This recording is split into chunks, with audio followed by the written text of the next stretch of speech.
1000 മാസത്തേക്കാൾ പവിത്രമായ ലൈലത്തുൽ ഖദർ റമദാൻ മാസത്തിലെ അവസാന 10 ഒറ്റയിട്ട രാവുകളിലാണെന്നാണ് വിശ്വാസം. വിശുദ്ധ ഖുർആൻ അവതരിച്ചതും ഒറ്റപ്പെട്ട രാവിലെ ലൈലത്തുൽ ഖദറിലാണ്. ലൈലത്തുൽ ഖദർ അഥവാ വിധിനിർണയ രാവ് പ്രതീക്ഷിക്കുന്നത് 27ാം രാവിലാണ്. ഈ രാവിലെ പ്രാർത്ഥനകൾ മുൻകാല പാപങ്ങൾ പൊറുക്കപ്പെടുമെന്നാണ് പ്രവാചക വചനം.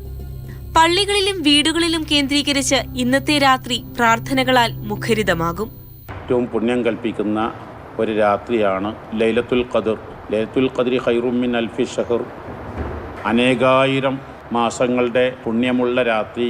കഴിഞ്ഞുപോയ കാലങ്ങൾ വന്ന തെറ്റുകുറ്റങ്ങൾ ഓർത്തെടുത്ത് ഇത്യാദി തെറ്റുകൾ ജീവിതത്തിൽ ചെയ്യില്ലെന്ന് പ്രതിജ്ഞ ചെയ്ത് കുടുംബത്തോടും സമുദായത്തോടും സമൂഹത്തോടും രാജ്യത്തോടും സർവരോടും ഒത്തൊരുമയോടെ കൂട്ടായ്മയോടെ ജീവിക്കുമെന്ന് പ്രതിജ്ഞ എടുക്കുന്ന രാത്രി.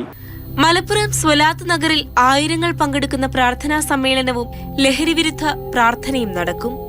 വെള്ളിയാഴ്ച രാവും 27ാം രാവും ഒരുമിച്ചെത്തിയ നിർവൃതിയിലാണ് വിശ്വാസികൾ. മാതൃഭൂമി ന്യൂസ്, മലപ്പുറം.